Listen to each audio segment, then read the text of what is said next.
Welcome, everybody, to today's episode of the Daily Packers Post, where we bring you in-depth videos on your Green Bay Packers. We have new episodes dropping every day, Monday through Friday, so hit the like button and subscribe so you never miss an episode. And, of course, check out our website at thepackerspost.com for in-depth articles on your Green Bay Packers. I'm Gil Martin, and I'd like to welcome back to the show from Covers.com, Jason Logan. And Jason, we had you on very early in the season, and now here we are just past the halfway point.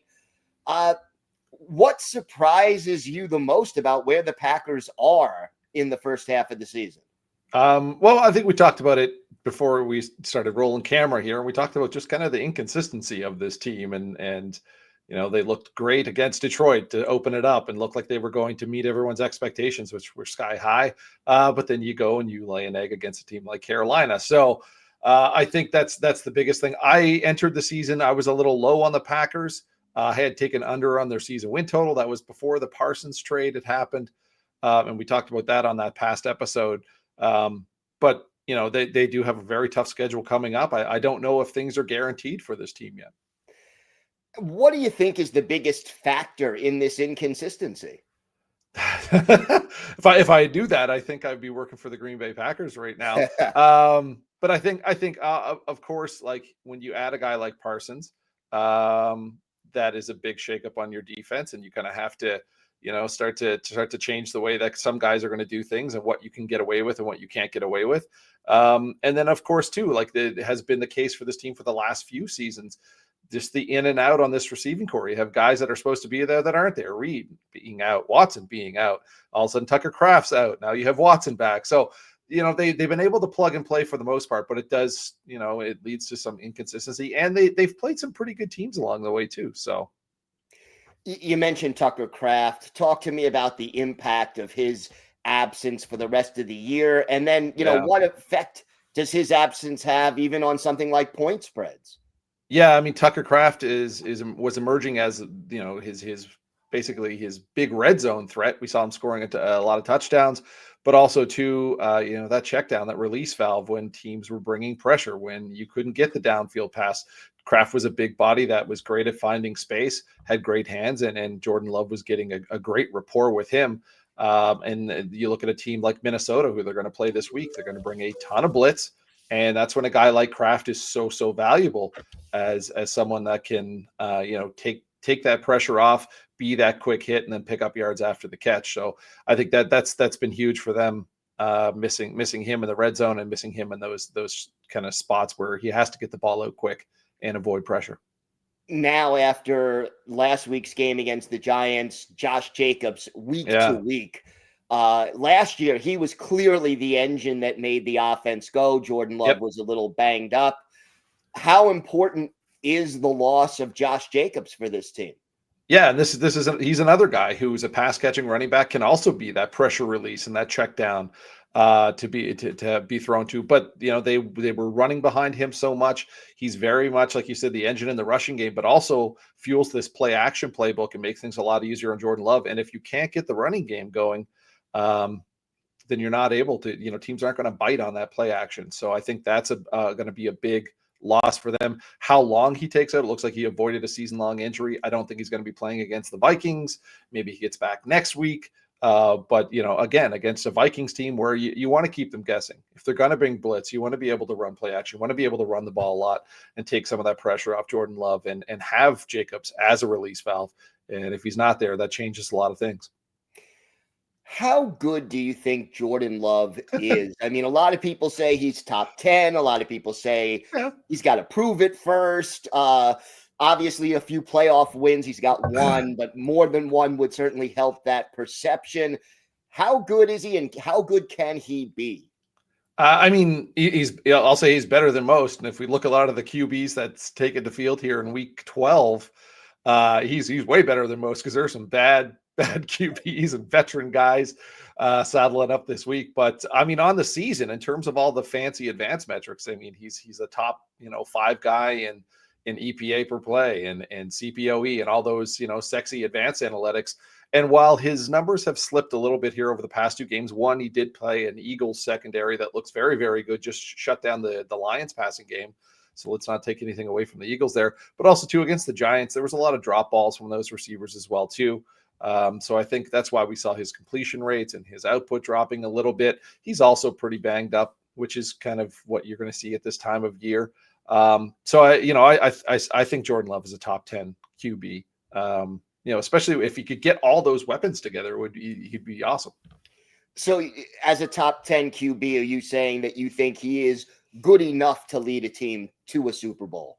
Yeah, I think so. It's like I said, if he had all those weapons there, for sure. Like, he had Tucker Kraft in the mix, and you get Reed back, and the way that they can spread that ball around makes them very, very difficult.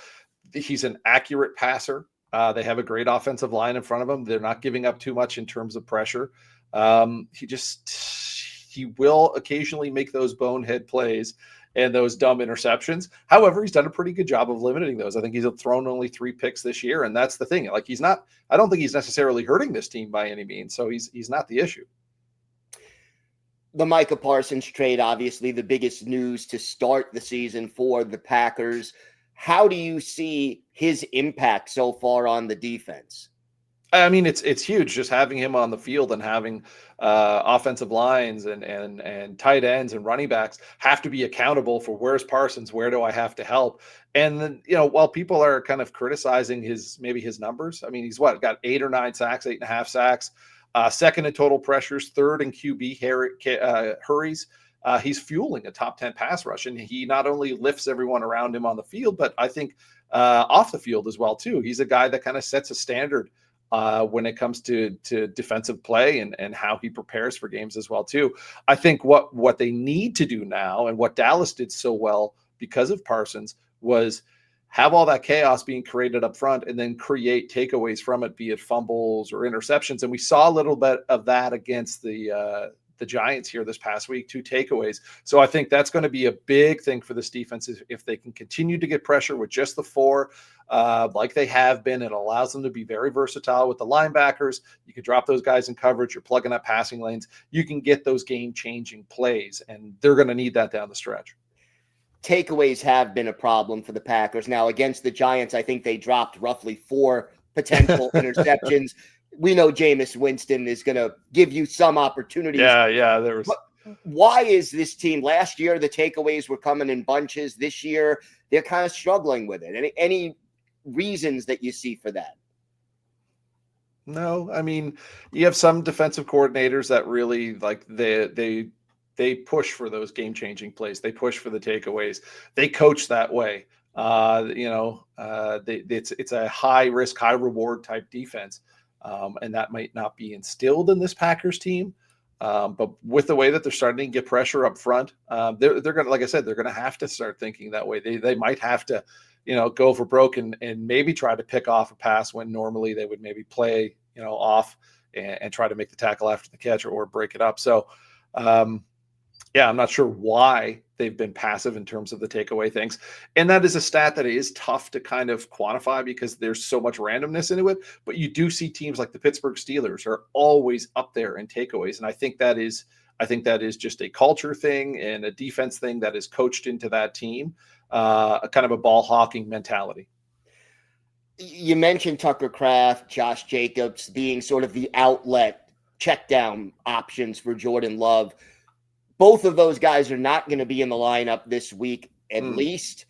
Who are some of the alternative check down options for the Packers at this point? I mean, you can point to Musgrave and say you need to be better, but I think even LaFleur was talking about, like, they didn't have him on the field that much. He wasn't involved that much. They need to do a much better job of getting him involved. But Watson's been a plug and play guy since he came back. What is he, 4 games in? He's performed well. I think he stepped into that red zone option that Tucker Kraft was. He had 2 touchdowns against the Giants here last week. So he seems to be like a logical fit.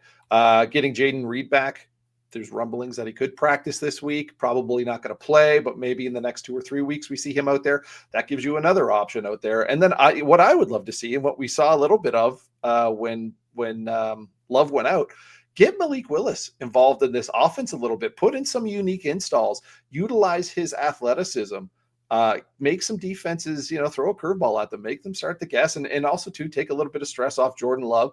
And if Josh Jacobs isn't able to run the ball, put Willis out there and see what he can do with his legs. He's a threat. So I'd like to see them kind of put that wrinkle into the offense as well too. I would love to see Willis and Love on the field at the same time. Yeah. Like absolutely screw with their minds, right? So as far as the rest of the season, what do you see as the keys to the Packers' success with this difficult schedule that's coming up? Well, it's going to be winning on the road. I mean, that's the thing. And this team usually has like a baked-in advantage from Thanksgiving onward because of the bad weather, the winter weather, and teams having to come to Lambeau. I went and looked at their stats. They're 12-3 straight up, 10-5 ATS at home from week 13 onward to week 18, 17 since 2020, and they're 53-13 at home and have a 62% cover rate in that same wintry time frame since the year 2000. So this is a team that is used to getting that home field boost at the end of the year and pushing them in the playoffs. And it might not be there this year because they're going to play 4 of their final 6 games on the road and in some very, very tough games against a lot of teams that are contending for playoff spots. You have a short week against Detroit. You got to go to Detroit on Thanksgiving. You're playing Chicago, who's right in the mix. Denver looks like one of the top teams in the AFC right now, could be the top team in the AFC right now. You got to go to Chicago. You have Baltimore, who's starting to rally and pushing for the playoffs. And then a very, very important game. You got to go at Minnesota for the final game of the year. As bad as the Vikes have looked at times this season, they're not going to roll over, and going into Minnesota and getting a win, it's still going to be a tough one. So how do you see this Sunday's game at Lambeau against the Vikings? And, I've been following JJ McCarthy since his time at Michigan. I'm a Michigan alum. How does this defense sort of attack JJ McCarthy, and what do you see as the keys overall to victory? I think, and I do like the Packers. It's if you can get them at 6, that's a pretty good spread for me. We saw this as high as 6.5, and I think with Jacobs' news, it's starting to tick down a little bit. But with Minnesota, like we said, they're aggressive. They blitz at the highest rate. They're going to bring a ton of pressure. Just love getting that ball off and finding other guys who can be the checkdowns because Tucker's not there. Jacobs probably not going to be there. He is one of the better quarterbacks against the blitz, and he's had success against this Brian Flores defense last year. Put up a ton of, it was like 341 passing yards or something like that in one of those games. So, he's been able to pick up gains, but he is missing those key blitz buster kind of guys. And like I said, if they're not able to run the ball and keep the Vikings guessing with play action, things can get very difficult. As far as McCarthy goes, I mean, he's just flat out missing a lot of receivers, guys that are wide open, and you're seeing the frustration on guys like Justin Jefferson. And then when the pressure comes, and that's what the Packers are going to do, they're able to get pressure on that QB with just the front 4, plug up the passing lanes. When the pressure comes, you see his completion rates sinking even further. So I think they're in for a long day.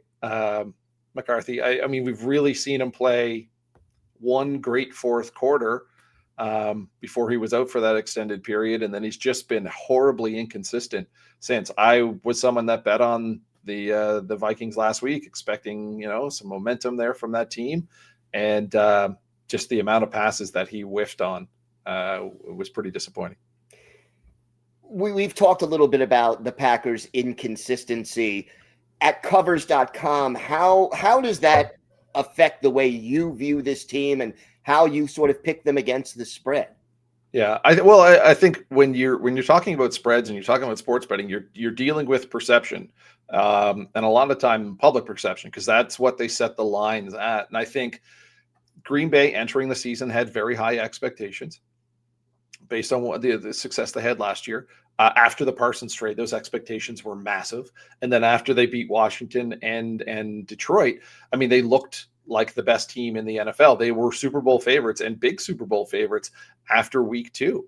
So I think expectations have puffed up their spreads a lot. And if we look at their lines week to week, the market always moves towards Green Bay, which means an opening spread of 5.5 may close at 6.5, or a 6 may go to 6.5. Even some of their bigger numbers opening like 10.5, 11.5 have moved to 13.5, 14.5. So while they went 2-0 ATS to start the season, they're 1-7 against the spread since then. And so I think, public perception is still very pro Packers. And that can be why it's puffing up those point spreads, and just they're getting a little too big in terms of what this team can realistically do on the scoreboard. And that's why we're seeing them have such a hard time covering the spread right now. So, Jason, just to clarify about your shirt, that's not a Bear shirt, right? That is not a Bear shirt. That is and we've got this before. That is a covers.com little C horseshoe type thing. Yeah. I think Kyle Long, former Bears offensive lineman, bumped into us at Super Bowl, and he was just like, "Hey, Bears." And I was like, "It's not the Bears." So, so not a Bear shirt. All right, Jason, why don't you tell our viewers where they could find you and tell us a little bit more about what you do? Yeah, sure. You can come on over to covers.com. It's a top source for sports betting information, and it's all free. There's no sign up. There's no subscription or anything like that. You can find odds for all the NFL games. You can find player projections, injury news, weather updates. There's a ton of great information there. I work on our editorial side, so there's a lot of great written content, a lot of great video content there to help you make educated wagers as we head into week 12. And then you can follow me on Twitter or X at CoversJLo. A lot of good info there as well, too. So that's where you can find it all. All right, Jason, thank you so much. And don't forget to check out our website at thepackerspost.com. We'll have in-depth articles on the Packers. Here on YouTube, hit the like button and subscribe so you never miss an episode. And, of course, check out covers.com so you can find everything that Jason does. Jason, thank you so much. We'll have you back again later on in the season. And always great to talk to you. All right, thanks for having me on, Gil. Good luck. Enjoy the games.